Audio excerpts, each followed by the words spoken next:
There we go. How's it going? Good. How are you?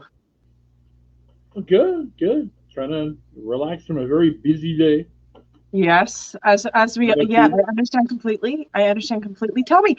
So, everybody, last weekend we did not have an episode because it was a very special day. It was a very, very special day. Richard, do you want to kind of fill us in on what kind of a special day it was?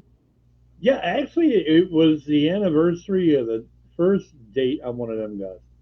Anniversary of the first date for Lori and I, and yeah, I wanted to treat that as special as it deserves. And we're also getting married February 17th. No way. How cool is Yeah, this? yep. How I've already great is got my it? wedding band. She's already got hers.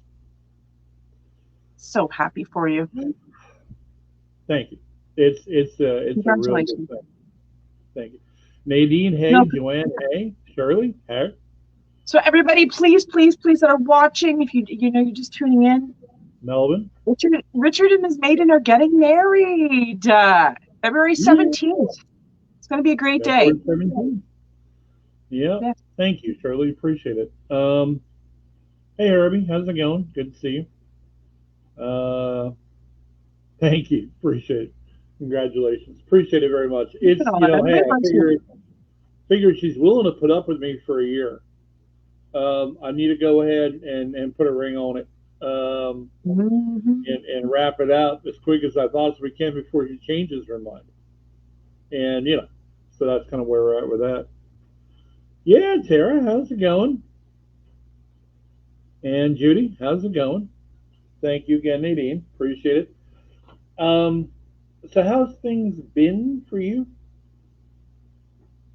Uh oh, she's frozen on me. Oh God. I'm here. Oh, oh, she's there. Okay. So how have things been for you? It's been good. It's been good. It's been a little different this week. One minute it's cold, the next minute it's warm. I've been doing a lot. I've had so many calls, and I want to thank each and every one of you for coming in and asking for readings and stuff. I have a huge lineup. I'm very proud to say I'm very happy about this. However, if I don't get back to you right away, please be patient with me. Um, I had somebody say to me that they wondered if I was still doing readings. And I asked them why, and it was brought to my attention that somebody had mentioned perhaps that I told people I was no longer doing readings anymore. And so I put a little blurb up on my Facebook page that said, we're going to be. I'm still doing readings. Call me if you want a reading.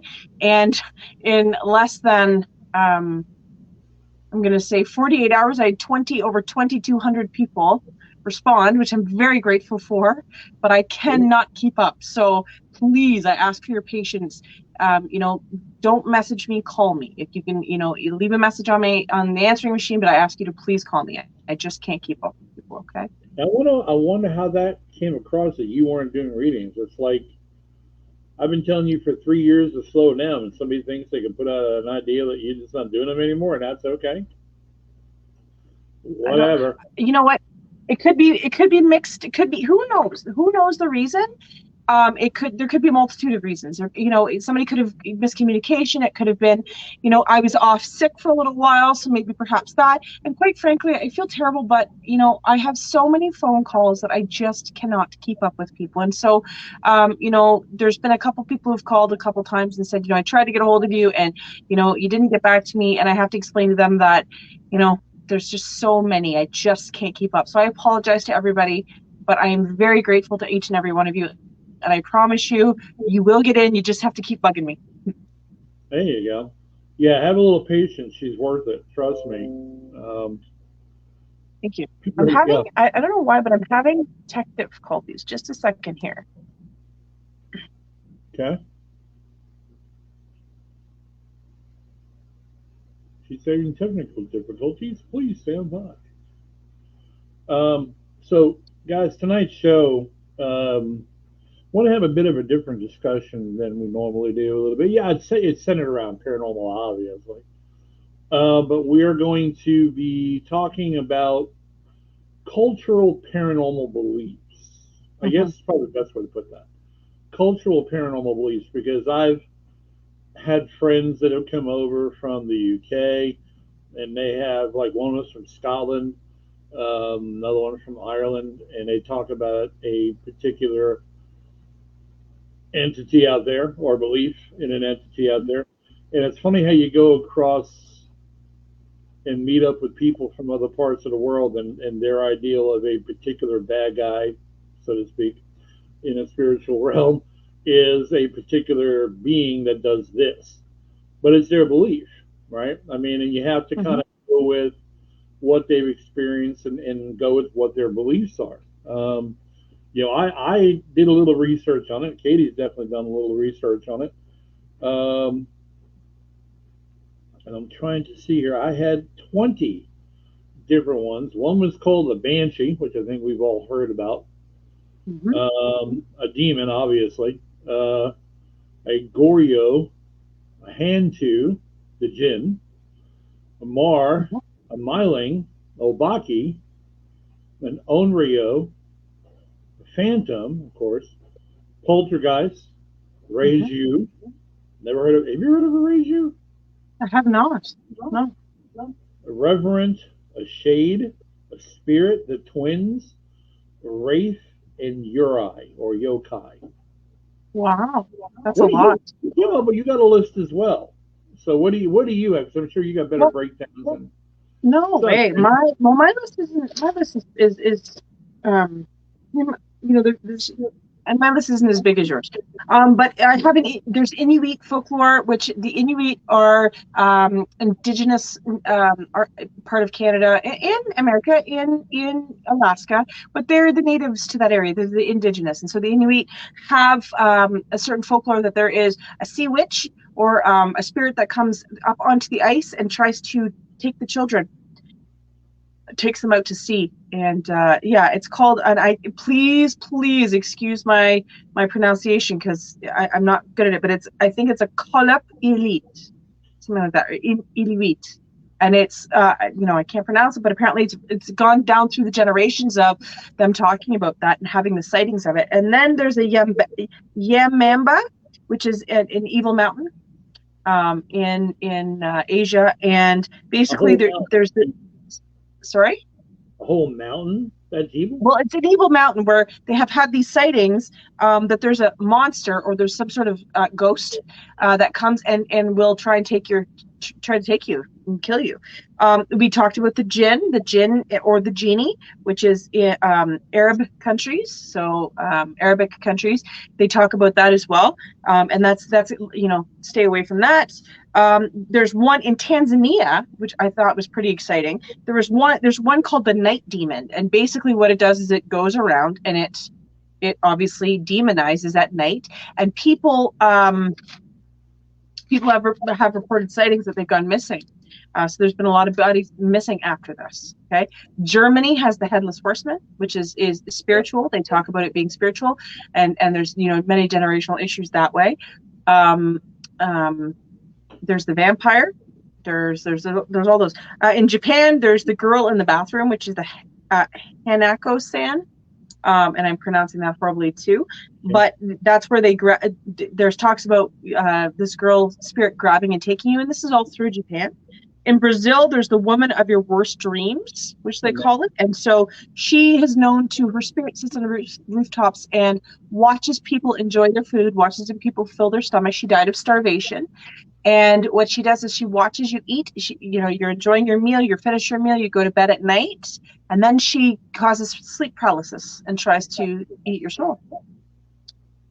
In Venezuela, there's the La Sonia, which is a woman that kills out of jealousy. And there's a story of this woman's spirit who was told a fake tale, and she went and killed her husband out of jealousy and her children and her mother, believe it or not. And so now people will conjure her when they want to do harm to somebody else through magic. And then in Italy, there's the Il Mozzo di Firenze, which is the monster in the mountains. So in Florence, this monster or spirit type being has been known to take people. And there's been sightings where people have gone up the mountain and gone missing. So there's so many of the world besides the basic ghosts that we talk about. Well, now Herbie just put up one. He said, being Puerto Rican, I have Senor Cuckoo and a witch that pinches toes, and we have a story of a mermaid that drowns you. What? Wow. That's crazy. That's pretty crazy. That's Uh, crazy. and then Amanda says most are folklore legends in the UK, added on over the years. Poltergeist, yes, I believe. Angry spirits are destructive and frightening. I believe most hauntings are diseased, trying to get their deceased, trying to get their message across. And I would agree with that. I think the thing of it is, like for example, the banshee, right? Everyone is supposedly supposed to be afraid of the banshee. If she shrills or you hear that banshee scream, that usually Mhm. means somebody's about to die. Right. That's pretty damn wicked. You know, Mhm. um, it's just not. I've never had any experiences like that. I've heard shrills. Mhm. I've heard things like that, but that is basically, from what I understand, to be considered a UK type of spiritual type of spirit in the UK. The jinn, though, I find to be really interesting because I've watched several of the paranormal caught on camera, that kind of thing, and they've had a few. It seems like in the Middle East, a lot more teams are coming up and being active on camera, and Mhm. they have a team that came up on it, and they were calling this thing the jinn, was the Yes. jinn, and there's again another warning of if you come across it, you could die. Mhm. If you come across something here in the U.S. or even in Canada, like for example, a poltergeist, you're probably not going to die. So I'm sitting there going, "Well, Jesus, these things are pretty dramatic." And then I remember my own experiences with another one that I feel is uh, more adapt to being a UK storyline is the Boggle, Yep. and that is part of the Fey lore. Yep. And I've actually caught evidence of it. I've actually caught on camera, and everything that ever matched that picture was on the internet was a bogle. And it's kind of funny. You think that kind of stuff might be myth, and then you come across it and you capture evidence of it. You Mhm. had to really rethink it all, to a point. I mean, what are your thoughts on some things that you've seen or heard? What have you come across that wasn't the typical spirit or poltergeist or demon? Well, so I have heard Banshee. I have with my own ears and with in the presence of other people. It was not a paranormal investigation. It was you know what? It was actually a pretty cool experience. I was actually at a horse farm, and we were all standing around. There was a business deal being done for a purchase and sale of a horse, and I was brokering this animal, and we were all standing, and there was nobody in the barn. And all of a sudden, what I thought was the beginnings of a baby, like a little foal, um, whinnying. And we kind of stopped, and it was extra long. The whinny was very long, the nicker, and it turned into this full-fledged bellow. The only way I can describe it to you was a blood-curdling scream, and it was like a banshee. It screamed, and from there, we heard help. And so we were like, what is happening? Where is this coming from? And so a couple of my people that used to work for me ran one direction and I ran the other, trying to figure out where this, maybe somebody's came into the farm and was hurt by a horse and we didn't know it or whatever. And to this day, nobody can understand what happened. But shortly after that, we saw, and it sounds cliche, but it was witnessed by multiple people. It was caught on camera. I wish I had the cameras at this point, but I don't, unfortunately. The security footage, there were security cameras. It was erased. It was a woman in a white nightgown with long flowing hair that disappeared into the wall. And so, was it a banshee? Was it a spirit of a woman screaming? All I can tell you is that it was the most blood curdling thing I've ever heard. So that was one scenario. Another scenario I had was we were conducting an investigation, and there was reports of a lizard type being. and this lizard type being was affecting the family. And so we all go in open-minded. However, sometimes mental health issues cause things, and sometimes medication causes things, and you have to debunk. And we went in, we conducted the investigation, and 3/4 of the way through the investigation, myself as well as another investigator both witnessed. The only thing I can describe to you is a lizard-like man. He was bipedal. He had standing on two legs. He had reflective eyes, but he was see-through. He was very, he was see-through. That's the only way I can describe it. Did it make me uncomfortable? Absolutely. Did I have to kind of poke myself to make sure that I was, did I have to, to double check that I was, still awake? Yes. Yes, I did. I had to double check, but I was okay. Wow. Brian, no, in-laws do not count. That is so funny. Herbie brings up the thing for Canada called the Wendigo. Yes, the Wendigo. Yes, absolutely. The Wendigo is those Americans. No, the Wendigo. Yeah, Wendigo is somebody who it's Native American, and it's a shapeshifter kind of. Yeah, absolutely. There's been sightings. Yeah, for sure. Okay. I actually have never I actually never come across it. Now, I've come across some weird stuff in my time that I really don't think I have a title for. But I've come across stuff that looks alien. I mean, it looks like an alien. I've come across that. I don't think that has a name. Was it real? What was it? Huh? I said, was it real? What was it? Oh, it was real, because it stared right at me and then it just disappeared. But I have also in my research too found out something interesting for those of you that are bound by faith, that also your faith has a lot to do with what you recognize as a particular type of spirit. Okay? Mm-hmm. For example, here in the U.S. and especially in the South, there is a belief that if anything appears after life, or after death rather, it is a demon. Well, no. But there's that belief that if something appears or a person appears after death, they're a demon. Of course, there's a lot of argument to that. That would make Christ a demon.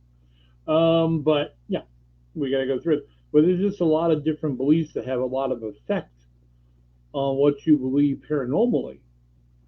And I found that very interesting. Does anyone have any thoughts on that? Out of curiosity, Amanda says, I believe in the paranormal, that gut unnerving feeling. I lost my dad 2 weeks ago. My daughter had her scanned 2 days before he passed. He knew he was getting a grandson, was overjoyed. She lost her granddaughter, Mila, 6 months prior, and we are heartbroken. In the third scan pic, my dad is in the photo, large as life, in the third pic. And when he passed, my dogs were alert, reacted on my dad's aftershave, and it was overpowering headache. Yeah, and that is kind of the typical case that we have found, albeit it's not an unusual paranormal belief item. It is something that is prevalent in almost any case that I've ever heard in residentials. People have had instances where folks have appeared. But I think the thing that we're wanting to get to a little bit on that is also, what have we seen? To me, I would want to know more cases of what have people seen that is not your atypical. Yeah. What is not the atypical that you have seen? What is something that, like, had somebody said to me, I saw this lizard type being, I had these issues in my mind, right? Your logic goes, okay, it could be a multitude of things. Has anybody had that experience, that had they not been able to had they not had not experienced it themselves, they would not think that it's Real. Yeah. I know personally for me, it was that Bogle. I in my life had never ever thought. And when I hear what it typically is supposed to be a mythological creature, Mm-hmm. and I catch hardcore evidence of it, Mm-hmm. that freaked me out a little bit. I'm like, what? So what do I disallow going forward? What do I sit back and go? No, that can't be real. Why can't it be real? I saw stuff that people only believe is legend. Yeah. You know? Agreed. Yeah. Jane says she saw a shapeshifter once. Yeah. Cool. Yeah. That's crazy. Is there are just some things the elementals to me have always been pretty different too, and a lot of people have a hard time, I think, nailing down the differences.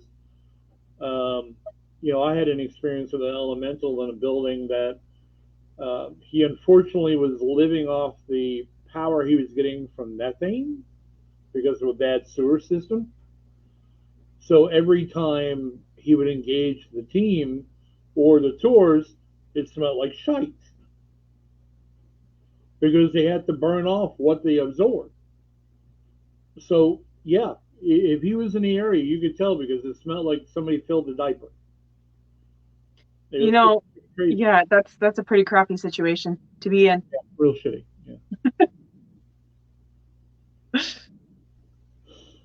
Yeah. What else? I know that I have been in scenarios where um, there has been people have claimed that there's lots of hauntings. Like, for example, I talk about the old, the infamous haunt we go to quite often is called Buck Hill. I don't Right. believe it's just a spirit. I believe there's much more going on there. It's like the Wendigo, mentioned earlier. The Wendigo, for those of you that don't know, I should kind of explain it. The Wendigo is a folklore of Native American that basically it shapeshifts, just like a skinwalker. It's a similar story as it shape shifts I don't want to say wolfman, but it shapeshifts that way. And it takes time for a Wendigo to do this. It doesn't just do it overnight type thing.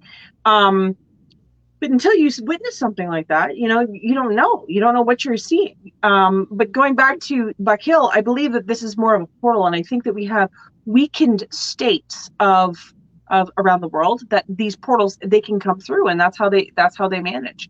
And I don't think it's a deranged dog or half man, half wolf. I think this is actually a dimensional being that we're seeing, and we're tapping into that vibration, such as the banshee.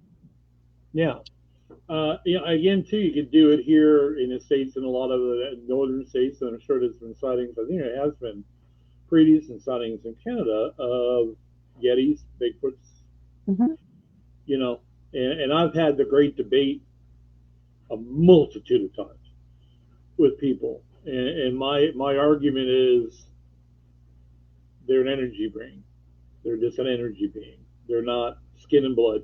They're not. They're not. They've been around so long that here in the U.S., in the South, the Cherokee used to call him the guardian. Yeah. So it's been around a long time.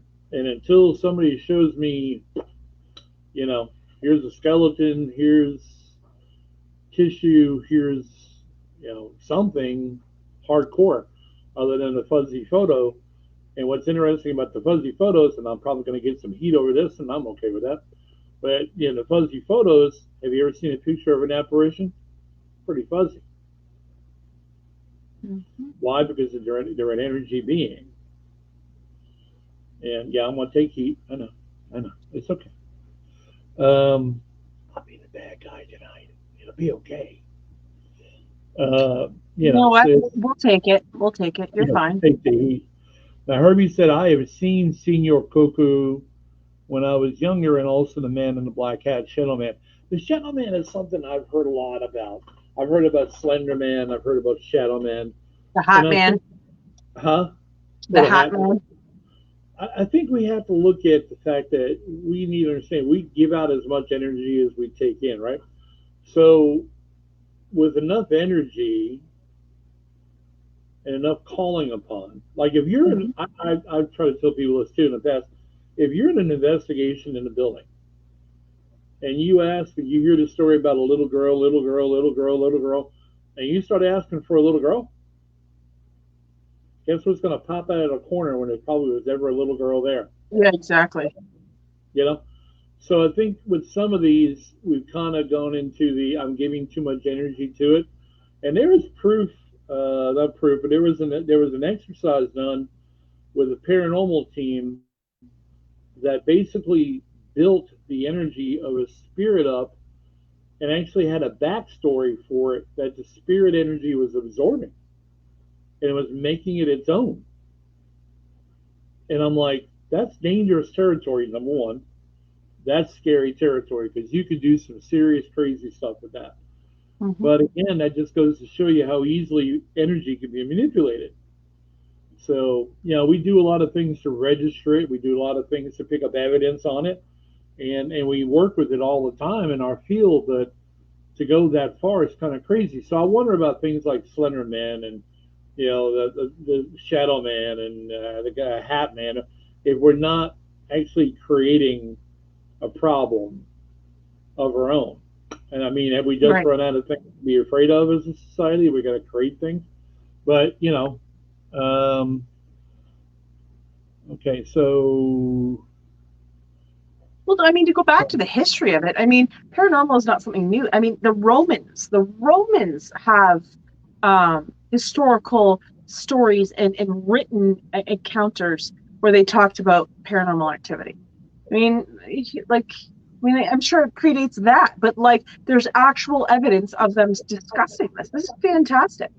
So throughout the years, I'm sure that things have, transcribed a little bit differently. But the bottom line is it's you know, the common denominator doesn't change. It's a see-through being that haunts or causes issues or makes itself known, and people are witnessing this, yeah, yeah, right? it's really interesting. Now, Herbie says I've heard that a Wendigo is a curse that if anyone performs cannibalism, he too turns into a Wendigo.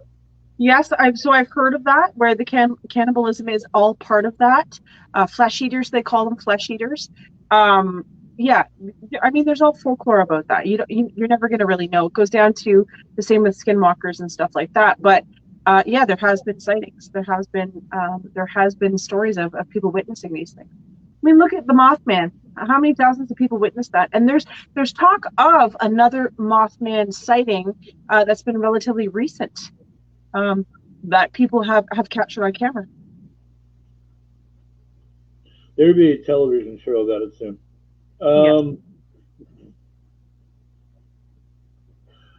yeah, I can't. Yeah, so when we talk about the spirit experiences that we've had, we were asking if someone had anything different or unusual.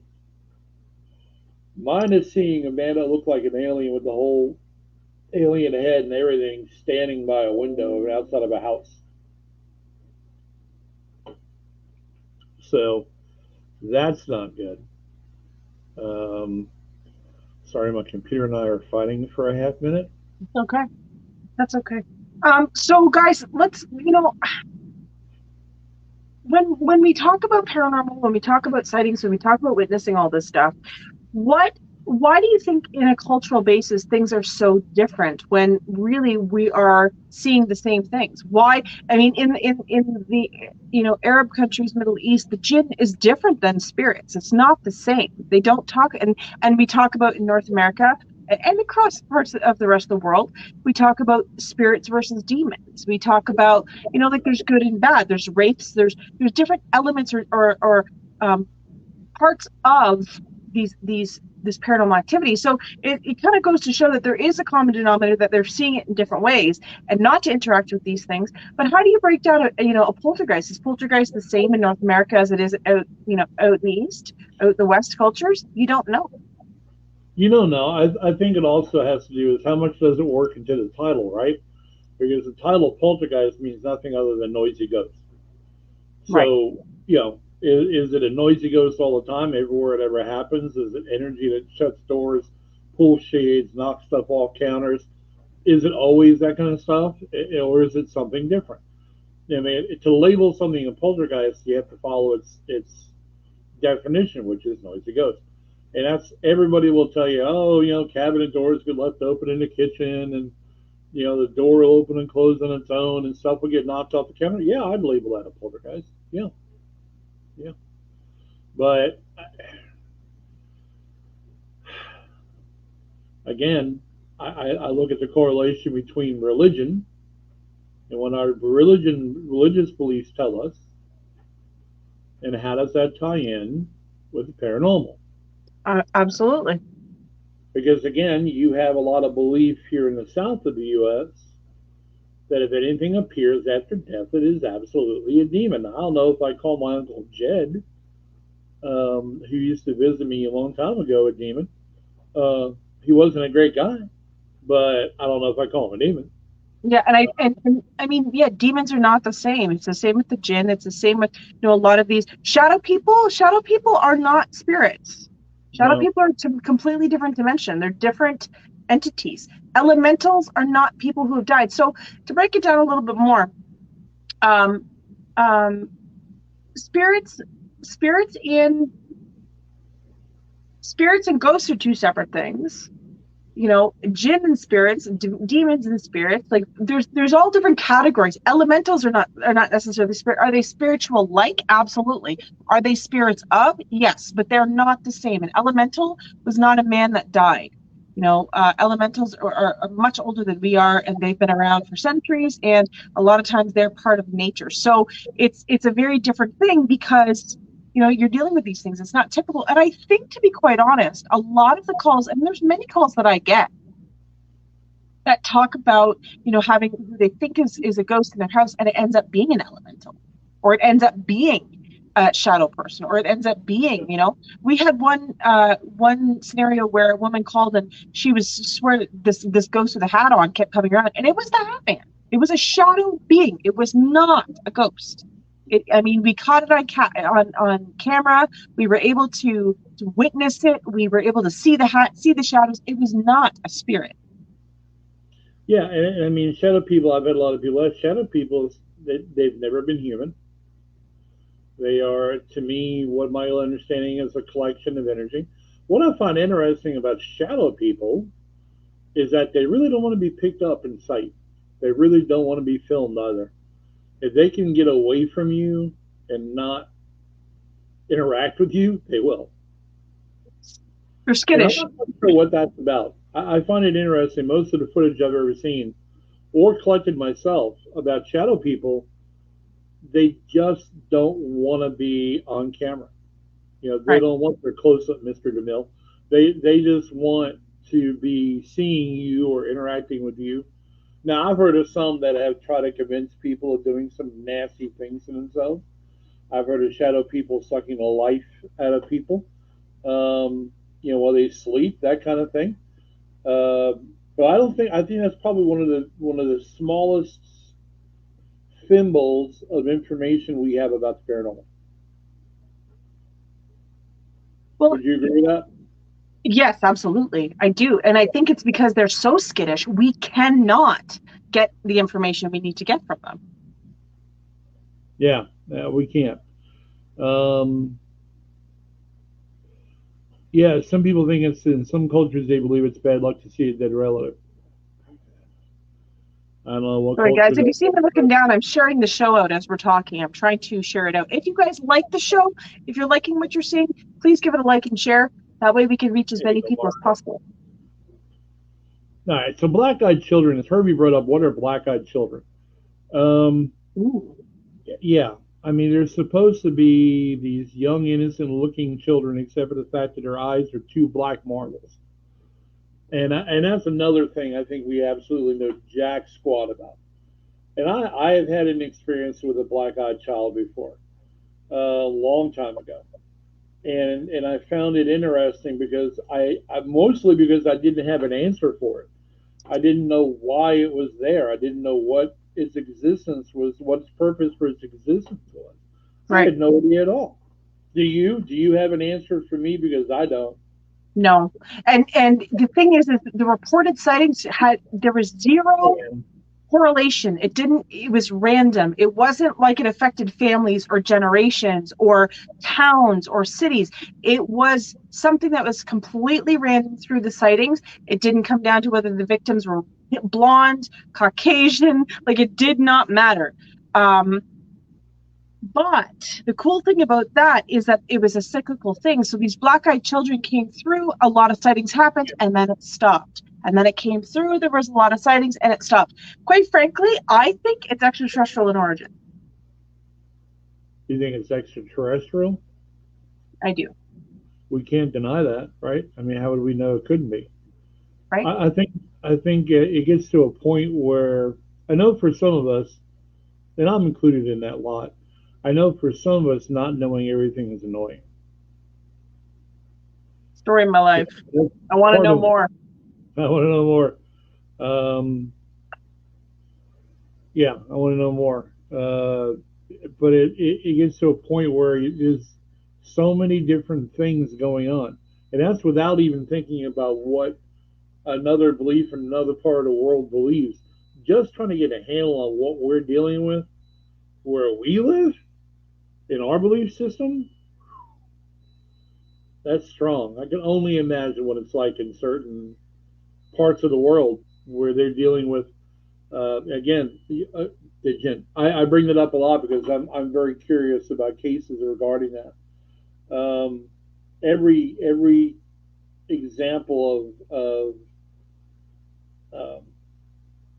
not so much evidence, really, well, kind of evidence, but reactionary camera work that I've seen where people have been in an investigation on camera and came across what they thought was the jinn. I think the challenge is that gets such a quick titling in that part of the world. I'm not sure if they really think that they're really dealing with the jinn or not. Is it a demon? Is it a demon? Yeah, let's pop some pictures. But you get into a person's head that they come across an aggressive spirit, that it might be like, again, it might be a jinn. But you have no basis of that. You're just going by what you're being told. Okay. But again, it is a spirit that is very prevalent in a certain part of the world. And, until you experience it yourself, how do you discount it? How do you say, well, let's debunk it, or you can't.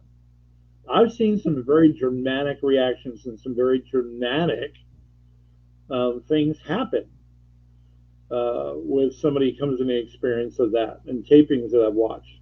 Pretty amazing stuff.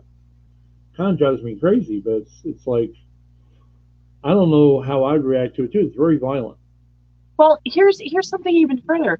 How do we know that we're not experiencing the jinn here? Just because we don't have a label for it. How do we know that over in there, the demonic entities, because they believe in the devil, they believe in Shaitan, okay? They believe in all of that stuff.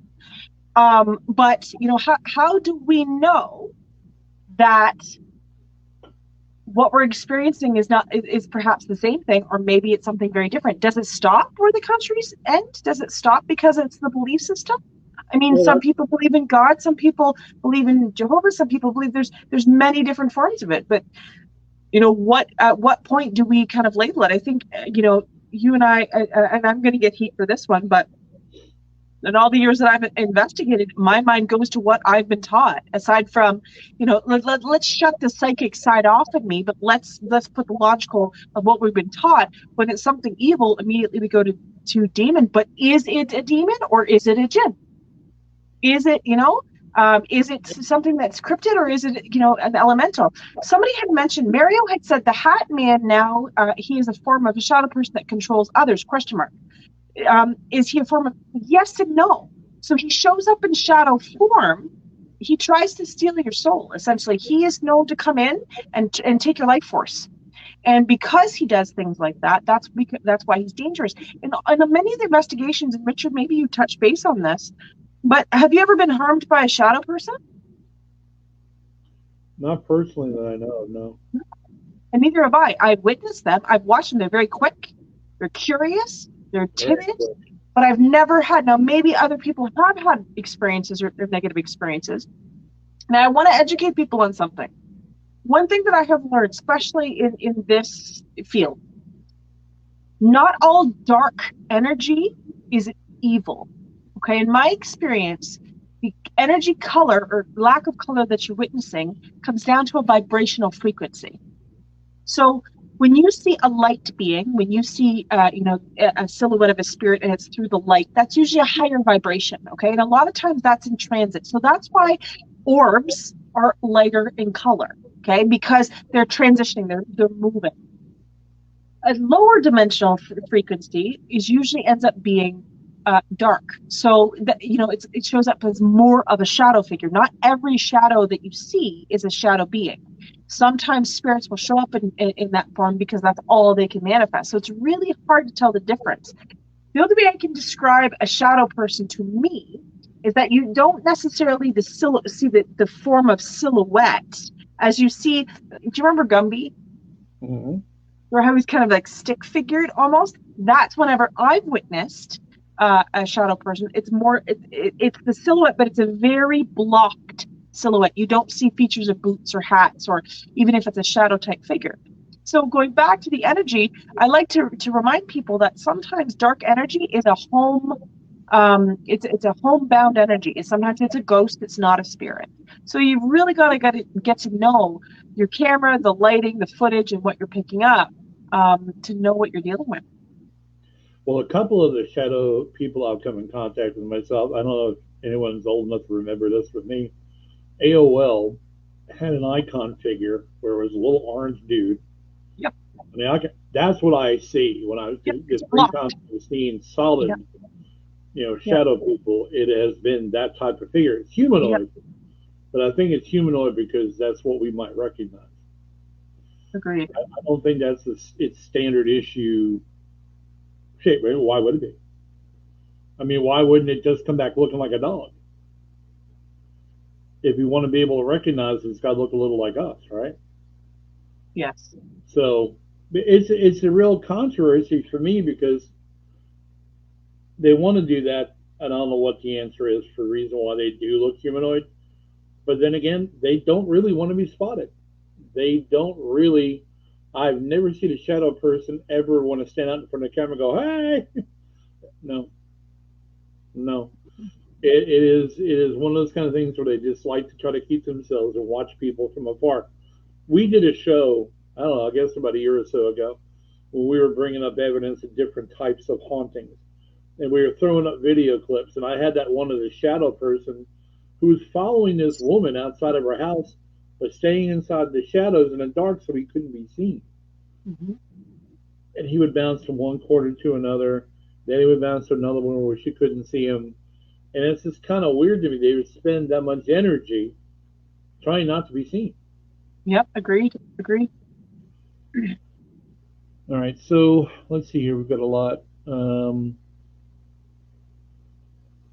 Yeah, I love that the Ouija boards were sold. They were sold in children's stores. That's interesting. All right, so Adam says, I hear extraterrestrials can put a mental block on most people in real time, stopping us from seeing what they really are. Okay. I agree. But so can spirits. Yeah.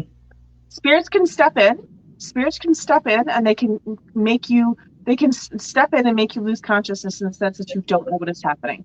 We have had many scenarios where we've had there's even been people that we've had we were actually hosts or guests on their show with Keystone State Paranormal Society, and he talked about how he stepped out of his body for 45 minutes, had no recollection of any of the events that took place, kind of came to, he'd been walking around the house they were doing the investigation to, had no idea. And this happened more than we realized.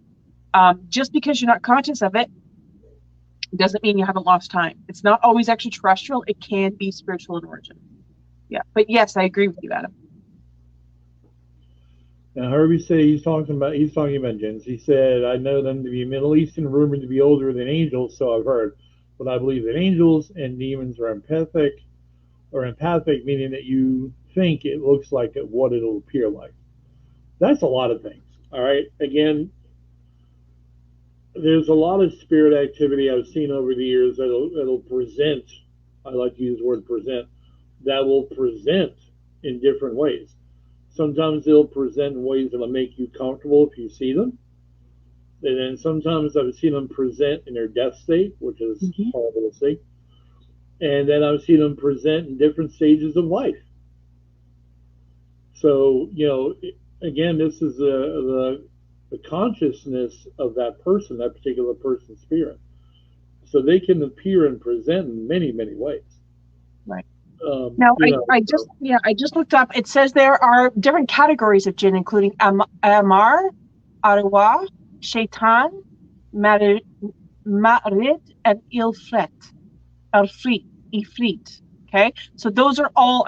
Excuse my speaking, but those are all different types of things that of existence of the jinn in the Quran. Yeah, so there's many different variants of them. So it even gets into a subcategory even farther than what we believe it. I think that we could almost do a whole episode on the jinn and break them down, and kind of break it down to even further into that. Well, I would love to be able to hear from someone who was brought up in that belief culture of that particular spirit, just to hear what they've been told the experience would be like if you came across the jinn. I would love to be able to hear directly from someone who has maybe not exactly experienced it, but even somebody who has been told, hey, if you come across the jinn, this is going to happen, that could happen, this could happen, whatever. And I would love to be able to hear that, because everything I've ever heard is dramatically terrorizing.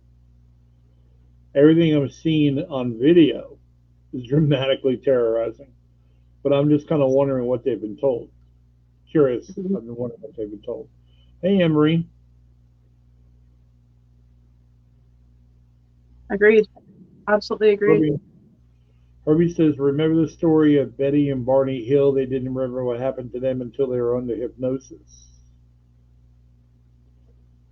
I don't know about that.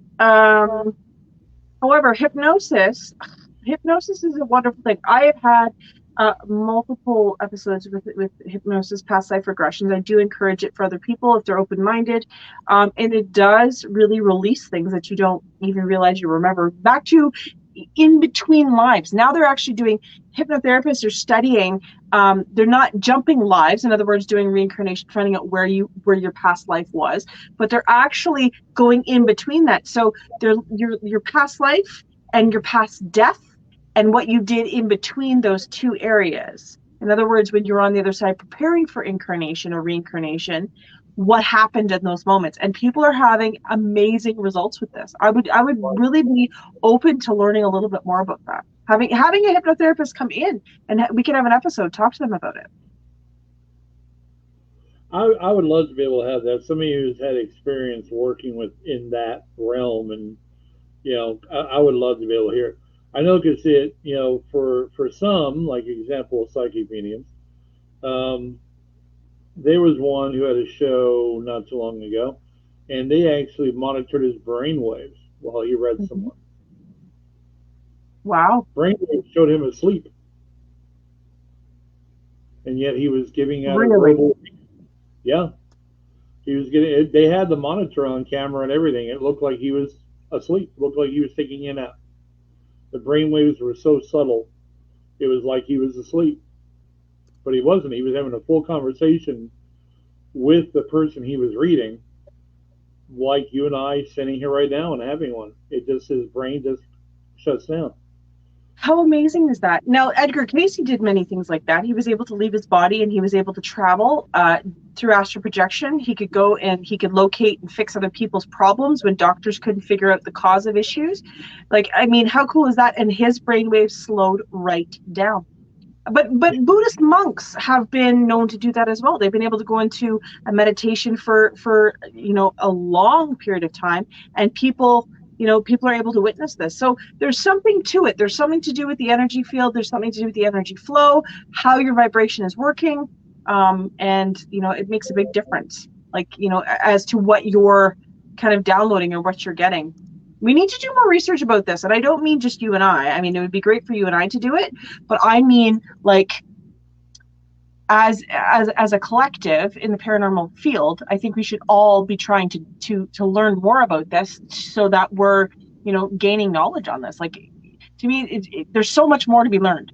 Well, yeah, I'm in full agreement. I would love to be able to have people who have some. I would love to see people and talk to people that have extensive experiences in different cultural paranormal beliefs, like the jinn or the banshee. You know, anything of someone that has had either the experiences or has an educational patch that they could put to the conversation about that particular belief. Because I'm like you, I'm curious if what Right. people are being told about the jinn Mm-hmm. is actually what we've been told about. Be careful of demons. Yes, agreed. Because I agree with you to a point that I believe that there is more of a correlation that we're giving time or credence to. I think we really need Right. to take a look at it. I really do. I'd like to find that. That would be great. Let's see here. The realm of a spirit is said to be void of time. Yeah, because time doesn't matter on the other side. That's the kicker. Time is designed for our benefit, so it wasn't designed for anything else. That's why when people have seen or been able to capture evidence of spirits on camera, and you know they're 1 second to here, another second later they're 100 yards away, because time has Yeah. no time and distance have no bearing on the other side. So does it make sense that a spirit would, you know, be able to dodge out 100 yards away with the blink of an eye? Yeah, sure, why not? Yeah. But I'm more curious, like you, what are people being told or being warned about in their experiences with these particular paranormal beliefs, cultural beliefs? I think there's, like you said, I believe there's a more of a correlation than we think. I think that there could be. Okay. Again, I think that we need to be a little bit more open, and we also need to be a little bit more closed in the sense that, you know, don't be afraid to categorize these things. I think we need to go back to, if you want to call it a biblical sense, we don't look at it from a biblical perspective. And I don't mean religious, I mean biblical, in the writings of history. Yeah. I think if we can kind of break it down and go in that, use that to kind of get into research, I think we're going to be able to find out a little bit more why people are believing what they're believing. One of the viewers had mentioned that, you know, the demons and angels come to as you believe in them. I believe, in my personal experience, I think that all entities are going to come as they want you to see them. So, for example, my grandfather passed away, God rest his soul, he's with me all the time. My grandfather does not, he's not the age he was when he died. Right. But he comes to me as that age because I would recognize him. Okay, he doesn't come to me as 20 years old because I wouldn't know who he is. So in a sense, spirits do come to you in the best way, in the best form that they know, but they also use that as manipulation. Now, if you don't think for 1 minute jinn or demonic entities or any other type of malevolent energy doesn't do the same thing, of course they do. So to say that it's kind of blocked off in one respect, I think is an ignorant assumption. Going back to what you talked about, the shadow people, I think that's a great way of you saying that, you know, you think that they come in and they show themselves as bipedal because that's what we know. Yes, I agree. I've seen anomalies, as you, Richard, have seen anomalies that don't make sense. They are, you know, they show up in different forms, or they manifest in kind of a blob or half-bodied apparition. That's because they're trying to create that manifestation.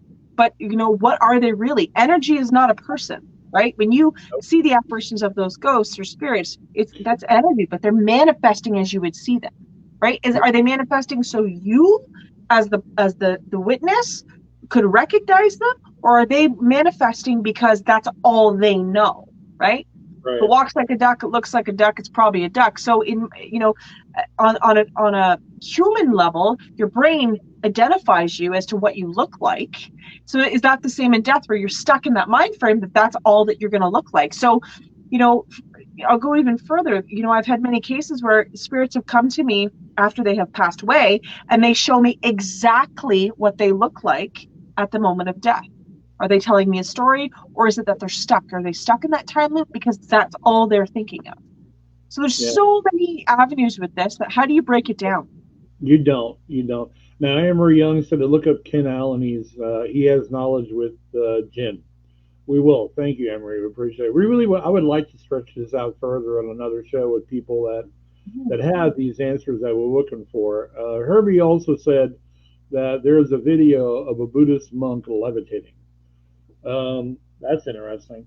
Now, Jenna, welcome to the show, Jenna. Jenna says, can spirits choose how they are viewed or perceived, or do you believe it's chosen by your mind based on your beliefs and teachings? Now, you really have opened up Pandora's box on this, because here's kind of my thoughts, and I'd like to have my more eloquent co-host here give you that dime answer instead of the penny answer I'm about to give you. So, here's the thing. I believe spirits can project themselves to you in a way either that can intimidate, can be recognizable, can make your mind comfortable. Because honestly, I'm a firm believer that the mind is the most powerful protection system you have. Mm-hmm. And if your mind doesn't want you to see an apparition, you're not going to see it. You're Right. just not. As far as it being chosen by your mind base, again, that goes to a fear level, fear energy. So if you have a fear energy that wants to thrive off of you, it's going to present in the way that's going to drive that fear. Right. That's why when people go out on investigations and they go out and they do these isolation instances where they go out by themselves, that automatically levels up your fear, and you're just a buffet. That's all you are. And if they can scare you more, or they can frighten you more, or whatever, they're going to, because you're going to be giving off more thermal heat, which is Right. what they survive off of, right? And I Right. do believe also too that has a lot to do with the teachings and the beliefs, which is a big part of this conversation. That it has a lot to do with the beliefs and the teachings that you're given. Right. Okay. Again, the banshee, the jinn. These are teachings, I believe, and what you're brought up with to believe in. But again, like Katie said earlier in the show, does that mean we're not experiencing the same thing, but we're just not calling it a jinn? Right. So good question there. Um, yeah. So then Herbie says, well, I believe that some of the supernatural is what we are taught to believe in, and most of are what we learn. Yeah. I mean, if you come across something that you just can't put an answer on, that's based on, oh, this is a shadow person. It's based on what you have left in the system up here to be able to figure it out. And if you can't figure it out, you're going to go out, what the hell was that? And I mean, that used to be my nickname when I used to do our show. What the hell was that? Because I would see things and work with things that isn't your typical spirit, that isn't your typical apparition, that isn't, I would see things and just like, what the hell was that? So to me, that made a big difference there too. Your mind will always look for the most immediate answer that it can throw at you, because the worst thing the mind has to go through is having to figure out what the hell you just saw or what you engaged, and you don't have a real answer for it. The brain will find some kind of answer and Every throw it at time. you. Okay. Yep. And throw it at you. Mm-hmm. So we have to. Everything here is absolutely in that belief system. It is. Agreed. Yeah, well, we've got a lot. Guys, we appreciate you throwing that stuff out there. We really, really do. Yeah. It's really enjoyable to have this kind of conversation. Um, okay, so Anne Marie said, I find those who have died suddenly often manifest the way they died. Okay, and I'd agree with that to a point. I do. I think the thing we have to remember is when somebody dies suddenly, they're not prepared. Their spirit's not prepared. And that's why we come across a lot of people who are not aware that they've died. I mean, I literally had to deliver eulogies to people that have died because they didn't know they were dead. That's Yep. a sudden death. When you have someone who's, god awful cancer, right? You have somebody that has cancer and they know they're going. They are able to prepare themselves, and most oftentimes their spirit will leave their body before the body dies, before the Yep. body, exits the moral core of this world. When that body, before that body is done, that spirit is separating because it's done. It knows it. Gunshot victims, God bless them. Car accident victims, people who die instantaneously, they're not prepared. They're also one of the few instances where there's nobody to bring them forward.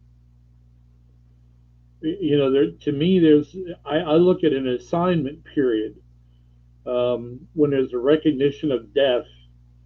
I think the assignment of who's going to transition you begins, and I think there's a transitional period for that. But sudden death, that is, to me, it's not like savage, it's scary as hell. It's scary. Absolutely. Um, okay, so then Herbie said, "Is that why we see residential ghosts as opposed to intelligent ones? Residual spirits are stuck repeating the same thing that they did when they were alive. So wouldn't they be dressed in the same clothes? No. And there's a reason for that. It might not be dressed in the same clothes because that moment in time might be a different moment in time. If it's trapped energy, which is really what residual energy is, it's a trapped time track. 9 o'clock every night on a Thursday, you're going to hear the footsteps go down the hallway. You could be out at dinner. Those footsteps are still going to go down the hallway. Now, there may be another piece of trapped energy where the closet door opens and then closes. That doesn't mean it's intelligent. Right. It just means it happens. It's a time loop in time. It's like a recording that's replaying over and over and over again. So it's not necessarily an entity walking. You're just hearing the footsteps. Yeah. Now, Amanda said, I believe past loved ones do visit through love, but so many out there are seeking the unknown, doing more damage than good without knowledge, if that makes sense. Makes total sense. I think I'm going to catch heat. We're going to be catching a lot of heat tonight. Did you know that? Somewhere along the line, we're going to be catching a lot of heat. It's a chilly night for us out here in the south. Right? It's cold up in Canada, so I could use the warmth. All right. So a lot of what our experiences are, I believe, this is a Richard thought, a lot of the experiences, I believe, are all driven by intent and respect. If you don't have the correct intent on your engagement with the dead, it's going to bring you some serious issues. Now, if you go ahead and disrespect the dead, I can guarantee you one thing. If you go before a dark spirit, a malevolent spirit, and you push those buttons, you're going to get what you give. So I had dealt with spirits that are normally aggressive, that weren't aggressive with me because I knew they were there. I knew they were aggressive, and I knew they didn't want to be screwed with. So my intent was general communication, mutual respect, and I got the answers I wanted. Mm-hmm. But a lot of it comes down to that. A lot of people just come down to disrespect. I think, and I hate saying it because I've been on several, and Katie's been on several. TV shows have a lot to do with that too. How we treat the dead has become an educational lesson, unfortunately, in what people see on TV. And I think that's a real problem. I think the thing that we have to remember, just to get on that horse for a minute, no pun intended, Katie, but to get on that horse for a minute, okay? Because there's only certain horses that can hold this boy, and usually it's a 17 hand barrel racer. So I've been on a few. So I think what we have to do is understand that the majority of what you see on TV is entertainment purpose. It's entertainment. They even call it paranormal entertainment. Okay? If you can watch a show and gain knowledge and be taught something from it, like respect for the dead, woo, amazing. All right? But you're going to find that those aren't as popular as the ones that portray, I'm a big badass and I'm gonna, you come out when I tell you. Don't even watch that for entertainment value. That's just nothing but a band of theatrics. More Right. heat. We're going to get more heat. I am anyway.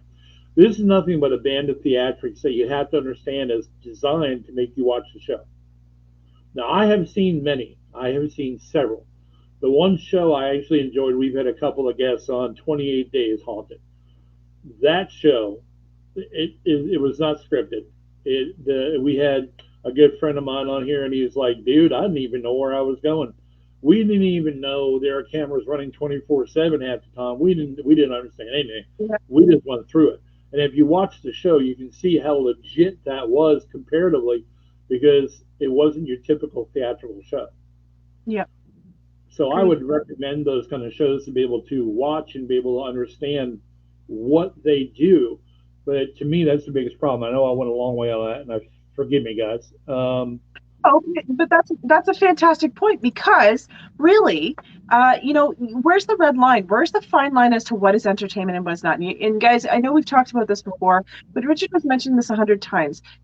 They're there for entertainment. It's the producers are not ghost hunters, they're not paranormal investigators, they are there to capture a good show.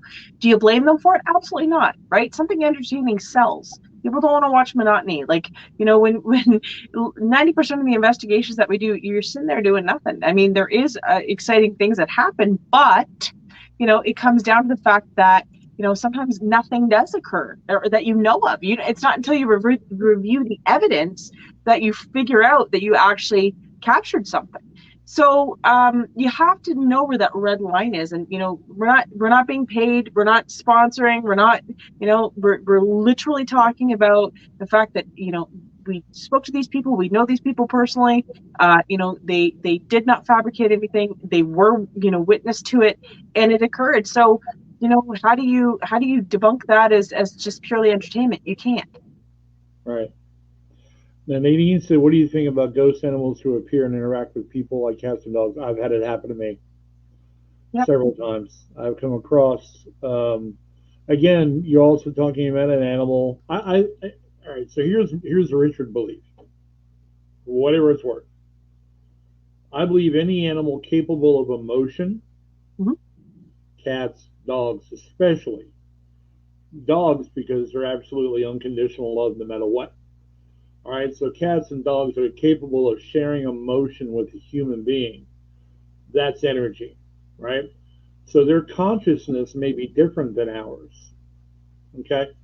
But I think their consciousness moves on through that. How can you deliver an emotion to another person without having a consciousness? It's a tough one. So yeah, have you come across any spirit animals? Absolutely. So as a matter of fact, today, I was at the barn visiting my horse, and I was with my barn family. We were all getting ready to ride, and I heard clear as a bell, a goose. And the goose was a goose that unfortunately is now deceased. It did not make it, but it had died, in the fall or in late summer. And I heard it clear as a bell, and I heard it multiple times, and there was no mistaking it. I heard it. It was not residual. I heard it. Right. And I asked about it, and of course, everybody, you what? It didn't make it to someone's table, did it? No, this was before Thanksgiving. But no, I've had certain investigations where people swear up and down that there were something affecting them, and it ended up being the death of the pets. I had a gentleman actually contact me at Christmas time, and he was scared to death because his family kept feeling something crawling on their bed. They go to bed, and they would 5 minutes. He said, 5 minutes after I get into bed, I'm just about falling asleep, and I feel this movement, and it's terrifying. And you know what it was? His little Shih Tzu. The little dog had passed away, and the Shih Tzu was getting into bed with the man. And I was able to kind of calm it down and explain to the gentleman that you don't need to be afraid. Like, there's nothing to be afraid of. It's just the dog. Acknowledge the dog when you get into bed. Tell the dog you love the dog, and also ask your guides to take the dog. And so he called me back about a week later, and he said, "Katie, I don't know what magic you did, but it's gone." He said, "I'm so happy that this dog is not stuck. As much as I love the dog in life, I don't want it to be stuck in death." And so the dog was happy. Yeah, it's good stuff. I mean, yeah, I've come across it a few times myself. What I find very interesting is that more people have it. You know, Yep. it's more prevalent than I've seen. For instance, I've always believed someone would be there when you cross over to help you along, whether accident or not. It's based on the research I've had, based on what I know, and it's just Hmm. one man's opinion. Okay, Hmm. uh, there's a transitional period your consciousness goes through. Right. Okay, I believe it. So when your body and your mind more than anything else, because your mind is what matters, right? When your mind is preparing for death, the body has a certain way to shut down. Boom, boom, boom, boom, in stages. The mind, on the other hand, prepares itself for the end. So that makes it to me, and I've seen it happen, and I saw it happen with my own, with my own family and deaths that have occurred. Is there is time to be able to manage the consciousness. There is time to be able to have that transitional period. Not saying that people don't help people over on the other side, but I'm talking about people who come to a dying person and help prepare them for a Yes. transition. That takes a little time because right off the bat, here's the thing I believe. Again, this is Richard belief, so you can hammer me for it if you want. Mm-hmm. But at the end of the day, if somebody came to me when I was in the hospital bed, even though I knew things were not great, but somebody came to me spiritually and said, "Hey, I'm here to help, take you home." What? It takes a little convincing, right? A little time, there's a process. My mom, for example, she was having interactions with children in her hospital room, and it wasn't dementia. It was she was having interactions with children. This is a woman who mothered 9 children. That was her whole life. Yeah. So to me, I think it's not that there's somebody that isn't there. It's that somebody doesn't have time to come here and help transition them over. Um, there's a lot of cases out there where you have people that have, had man, this person just before they went, they said, "Hey, I'm coming." They were talking to someone. So I think that there is somebody there. I just think for them to have Mhm. time to come here requires a little bit of time. So I'll tell you a little a fast story. So as you guys know, so most of you know, I was very, very ill with COVID 2 years ago. And I was hospitalized. And on the sickest night that I had, I was coming in and out of consciousness, and they were trying to monitor my oxygen levels because they were very, very low. They didn't know if they had to ventilate me. And in between the specialists coming in and trying, I had had x-rays and they had been wheeling me back and forth because they didn't know what to do with me. I was waiting for more x-rays. And I was laying there, I was semi in and out of consciousness, and this woman came in a uniform, in a nurse's garb. The problem being, because I was so highly contagious, I was in this glass room with, it was, you think of it like a TV show, right? Where everybody's in these hazmat suits and all this stuff, hazmat suits. And that's really what it was like. And this nurse came in, and I remember kind of opening my eyes and going, she shouldn't be in here because does she know that, I can make her sick? And I started to panic thinking you need to get out, but I was so weak, I couldn't say it. I couldn't open my mouth. I couldn't lift my head off the pillow. And I remember thinking in my mind, does she know does she know I have COVID? I could kill this woman. And she had a huge smile on her face, and she walked right up to the end of my bed. My feet were facing the door. She touched my feet and she said, "Katie, everything's going to be okay, darling. It's going to be all right." And I tried to, in my mind, I was saying to her, like, you need to get out. I don't want to make you sick. And she said, "It's okay. I'm going to be just fine. And you're going to be just fine. You need to relax and get some sleep."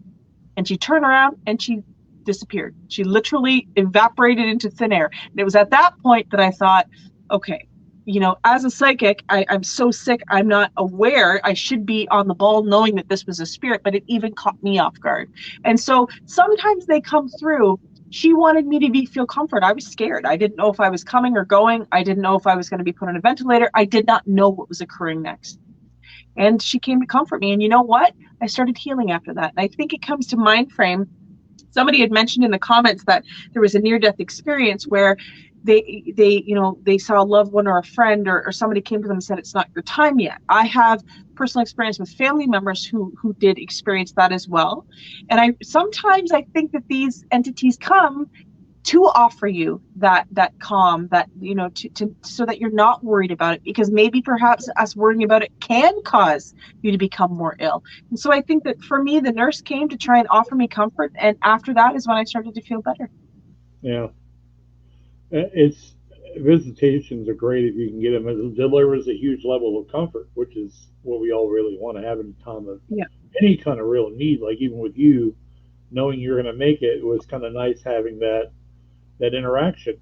You know, Mario asked a really good question. He says, if shadow folk have a possible ET or interdimensional origin, would that make our methods of clearing less effective, or clearing methods universal in the sense of denying lower vibrations of any kind and only embodying in higher vibrations?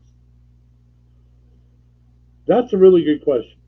So essentially what he's saying is if shadow people are part of possibly an extraterrestrial connection, right, is anything we do to cleanse a home effective on them?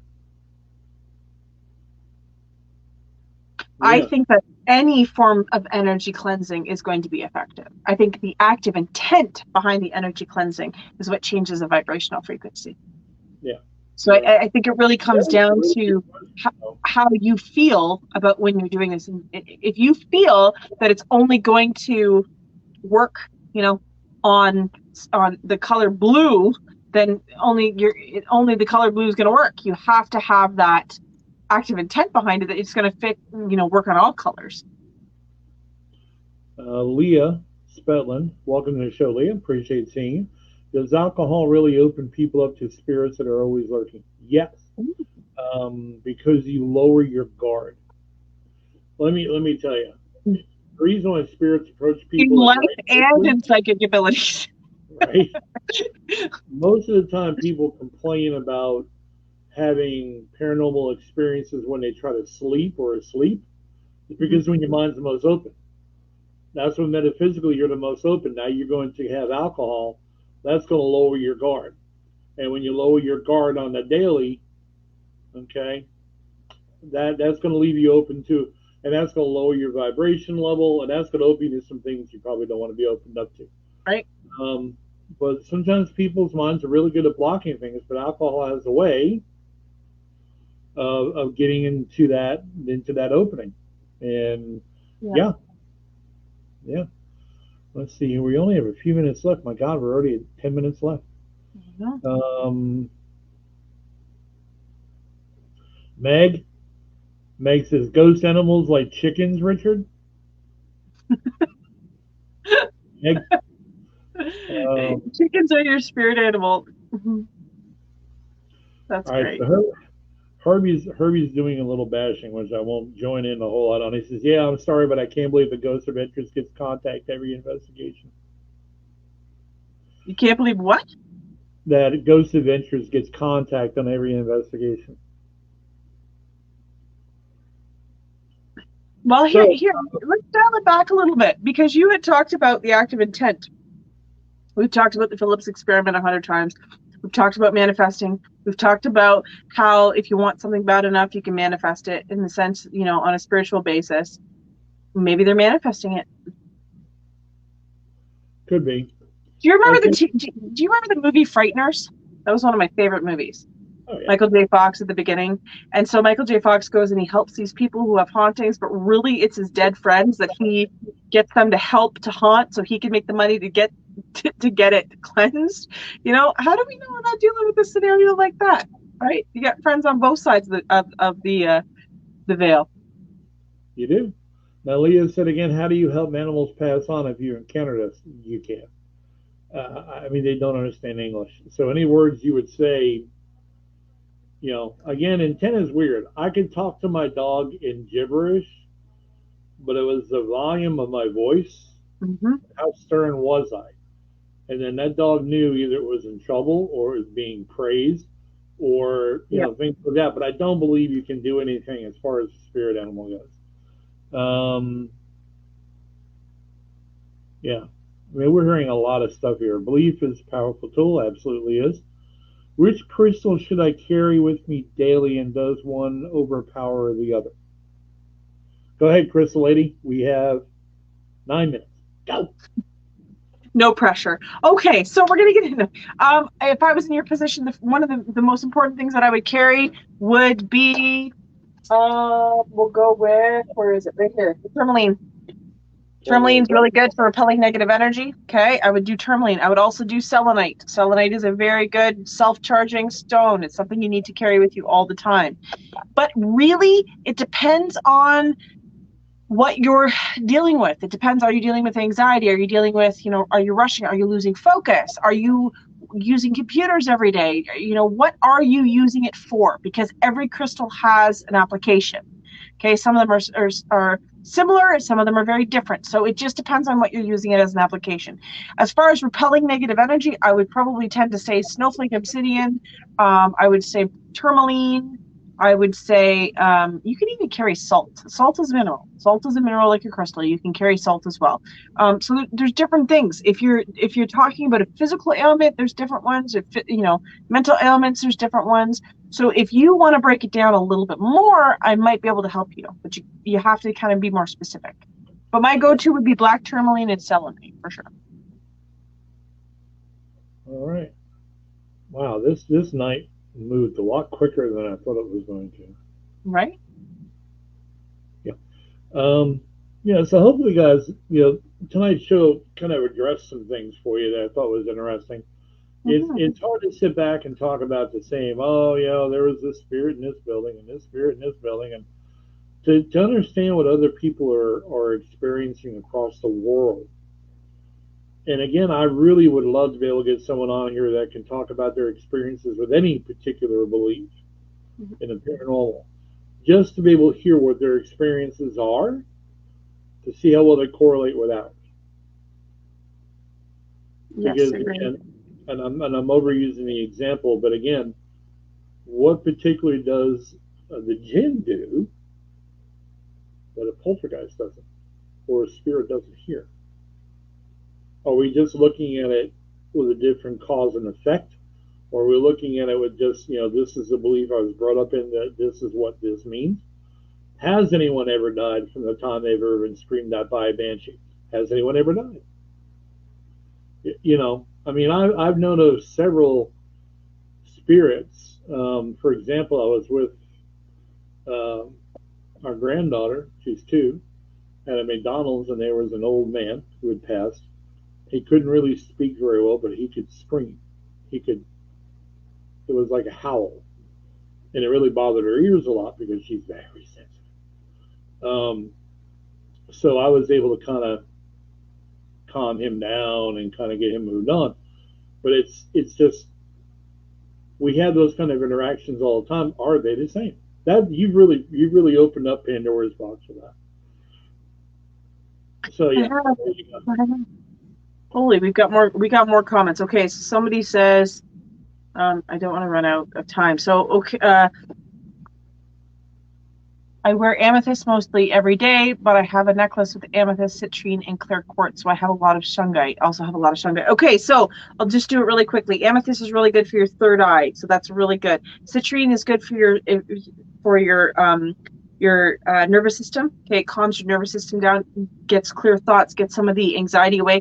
Clear quartz is really good. So here's an example of some clear quartz that I use. Okay, so clear quartz, this is almost like a memory stick. So it amps things up. And if you're having a bad day, this is something that you would use along with others. Okay, so it amps up the amethyst, it amps up the citrine. Okay, shungite is really, really good. So shungite is a natural kind of Faraday cage in the sense that it gets rid of a lot of the EMF. Okay, it helps to minimize the EMF so that you're not getting it in and you're absorbing it yourself, because we all know that EMF can cause you to have paranoia. It can cause major issues. So I don't know if that kind of helps you. It does. Okay, you must do a show on crystals. We will do a show, but we had a crystal guru on here and he was fantastic. Greg, yeah, he was great. I learned a lot from him. And in all of our shows, guys, if you go back on my page and you go back, it's a few weeks ago now. I think it's almost 4 weeks ago when he was on. Um, you can go back. Those shows are there, and Mhm. you can go back and watch them anytime you want. As many Uh, times as you want. yeah, I mean, anytime you want to watch anything from the show, and are we still moving our show over to? Um, yeah, our shows here are going to Let's Talk About It's Facebook page, right? Yep. So it would be on there. Greg's show is on there. Yep. Should be. Katie's in charge of that, by the Should be. way. I share it every Sunday. Every time that we do a show, I share it. So it should be All there. right, so if you go to Let's Talk About It Facebook page, you'll see the show there from Greg, the Crystal Guru. Man's amazing. Um, I wish he was not in Canada because shipping stuff is like amazingly expensive, and I want some stuff he's got. Yeah, it comes with a hefty price on shipping mostly than anything else. I mean, shipping was almost as much as it was for the frickin' crystal. So I'm like, oh, God. But yeah, yeah. Um, Herbie says, "What about the warning of the circle of mushrooms to stay away?" Have you ever heard of circle of mushrooms? I I haven't. have not. I've heard of mushrooms that I've, I've heard of mushrooms that maybe perhaps make you see things, but I don't know. Now, Meg said, "I bought some crystals from Greg recently. He's awesome." Yes, he is. Yes, he knows the stuff, man. You know what? What we can do is we can put his link back in for those of you wanting to. He knows his stuff, guys. He's not trying to sell you a product. It is his No, passion. It is what he does. He is authentic. It's not about the money. It's about the passion of what he does. So please give him a like and share because the man knows his stuff. yeah, and he will be back on at another point Yes. in time on the show, so he will be back on. Yeah. Um, yeah, so yeah, we've come to uh, want to Unbelievable. talk briefly, huh? I said unbelievable. Yeah, quick. Um, oh, okay. Harvey said the legend of it is if you get caught in the circle of mushrooms, you lose time. Well, Hmm. Yeah, I'm sure you do. now, guys, I want to tell you for those in the U.S., for those in the South or close to the South, March 11th, the team and I are doing an open to the public investigation at Octagon Hall. Right. How Yeah. cool is this? How cool is this? What's that? Octagon Hall? Yeah. Yeah. We're already more than halfway sold in the tickets already. It's a 5.5 hour tour, free roam investigation or guided. It depends on your experience level, whatever you want, whatever you're comfortable with. We have the hall, I will tell you, I've been doing this a long time. This has got to be bar none. And I've done the Right Hotel, and that's extraordinarily active, and I've done the Hamilton House, and this wipes them all out. This Mm-hmm. has got, if you ever have any kind of a facet of anything paranormal that you want to experience, it's going to be at the hall, at Octagon Hall. And How we've only cool. got a certain number of tickets left. They're all very limited. Um, but it is a 5.5 hour investigation. We do teach you how to investigate if you don't know or if you want to learn more. You can bring your own equipment. We're not worried about that. But we've got the hall, we've got the grounds, we have the cemetery, we have the barn. I mean, it's amazing what's available to us for this tour. And the proceeds are going back to the hall to be able to help maintain it. And if you'd like to be a part of that, that would be great to have be able to come on for the building itself. But the experience is amazing. We've been 3 times, and 3 times I have been in absolute awe of what's been available to us at the hall. So, it was a Civil War hospital. There are mannequins there, for example. We've seen the mannequins move. That's crazy. Yeah. Doors open and closing on their own. Distant Wow. voices. An actual apparitional hand and arm coming through a window at one of our Crazy. investigators. Yeah. Crazy. Crazy, Crazy. crazy stuff. Amazing. But you got to go So, to the Haunted Travelers. That's our team's page to be able to go on events. and be able to get your tickets. It will be a great time. We guarantee it. We always do. Yeah. But yeah, I So want to guys, get all. yeah, so guys, just quickly before we head off, I did put Warrior Crystals, which is the guru. I did put in the comments, so please check him out. Again, he knows his stuff. We always encourage you to, any of the guests that we have, we know them personally, so it's go and check them out. Thank you so much for everybody. Thank you, thank you, thank you. I love the comments. Thank you so much. You're right. It is a great place. It's an amazing place, and it's a good time. Guys, thank you all very much. We appreciate it, and we hope to be able to see you next week. Please be kind to each other, and have a good rest of the week. See you later. Bye, guys.